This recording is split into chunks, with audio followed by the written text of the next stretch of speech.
Harley-Davidson is using that as an excuse, and I don't like that. And I think the people that ride Harleys are not happy with Harley-Davidson, and I wouldn't be either. Did you know Harley-Davidson's decision to move production overseas sparked a battle among its most loyal riders? Some called it a business move. Others saw it as a betrayal of American pride. The debate turned heated, friendships were tested, and the motorcycle world was never the same. But why does this divide still exist? For decades, Harley-Davidson stood for American pride, freedom, and the open road. It was more than a brand. It was a way of life. Then came 2018. Harley made a big move, shifting some production to Thailand, India, and Brazil. Trump hit back hard, and just like that, the Brotherhood of Riders split. Some felt betrayed, calling it a sellout of American jobs. Others saw it as survival in a tough market. What started as a business decision turned into a clash over loyalty, politics, and identity. Years later, the fire still burns.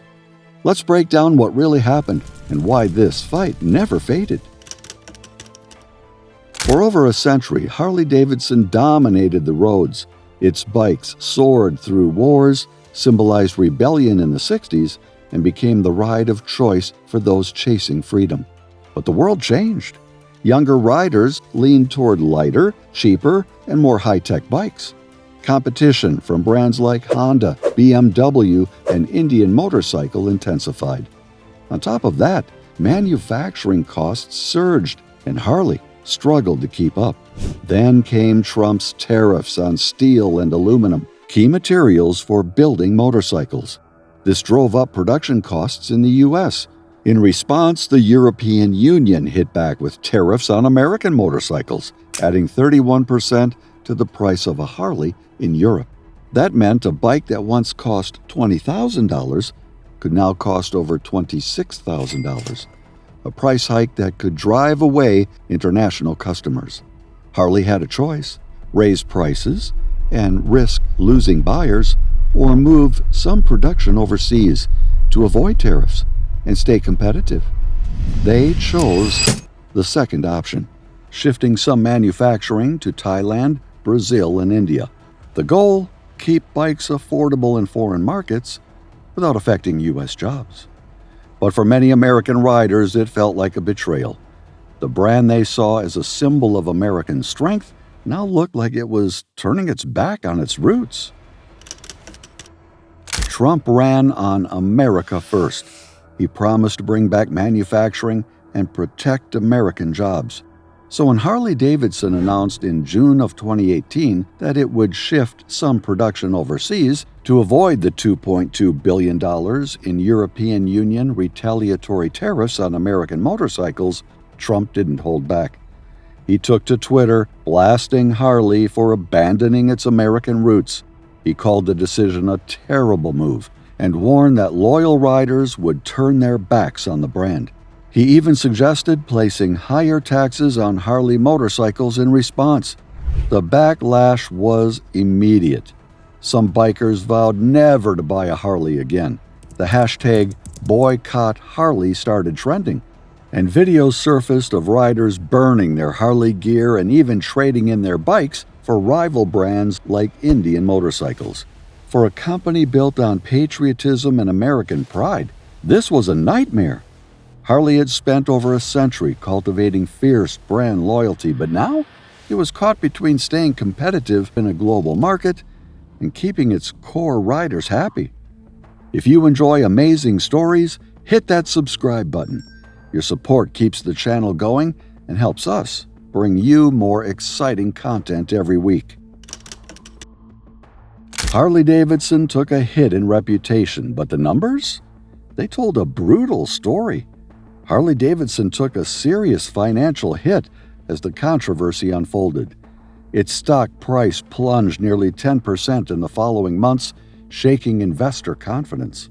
The company faced a potential $100 million annual loss if it did not shift production, thanks to EU tariffs that made American-built Harleys far more expensive overseas. U.S. sales continued their downward spiral, dropping another 5.2% in 2019. This marked the fifth straight year of decline. Angry American riders were not just voicing their frustration, many were walking away from the brand. At the same time, Harley's European market became more critical than ever, making up nearly 16% of its global revenue. Expanding internationally was not just about growth, it was about survival. The numbers made one thing clear: Harley stood at a crossroads. Adapt and expand, or stay put and shrink. The road ahead was anything but smooth.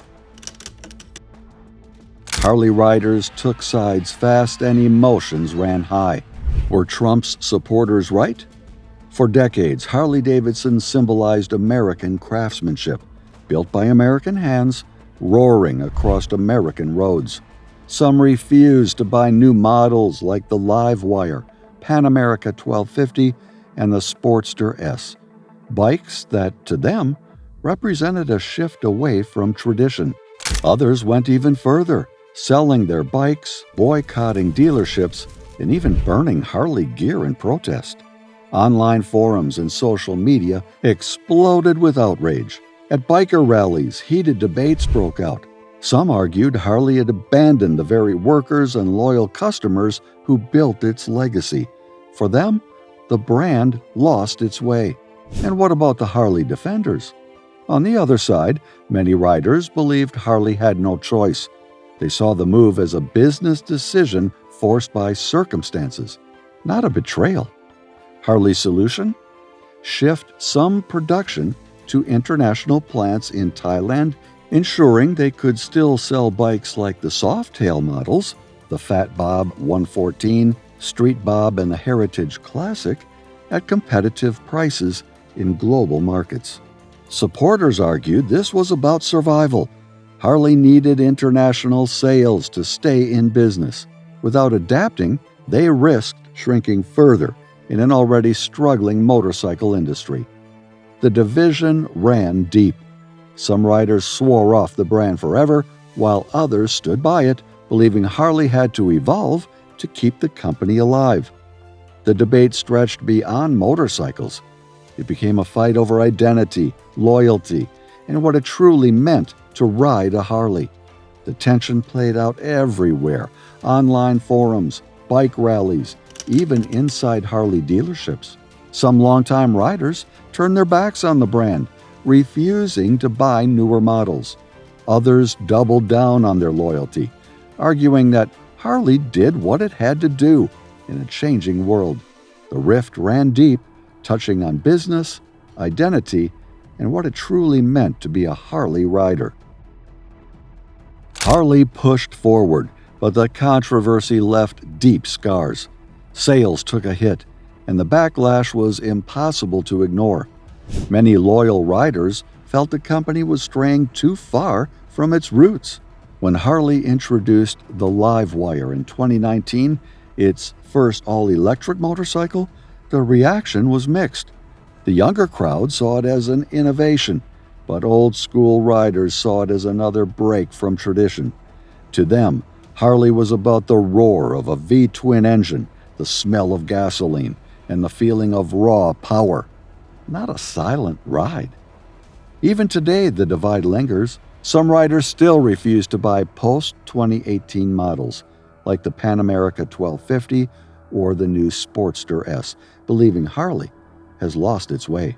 Others embrace the change, arguing that for Harley to survive in a shifting market, it must evolve. Now the company stands at a crossroads. Does it hold on to its rebellious heritage? Or does it adapt to a new era? One thing is certain: this battle over identity is far from over. Harley-Davidson never just sold bikes. It built a legacy, a way of life. But when Trump went after the company, the biker world split in two. Some saw Harley as a sellout. Others said it did what it had to do. One thing's for sure, this fight never really ended. So what do you think? Did Harley betray its roots, or was it just business? Drop your take in the comments. And if you live for the roar of the road and deep dives into biker culture, hit like and subscribe to our channel for more amazing insight.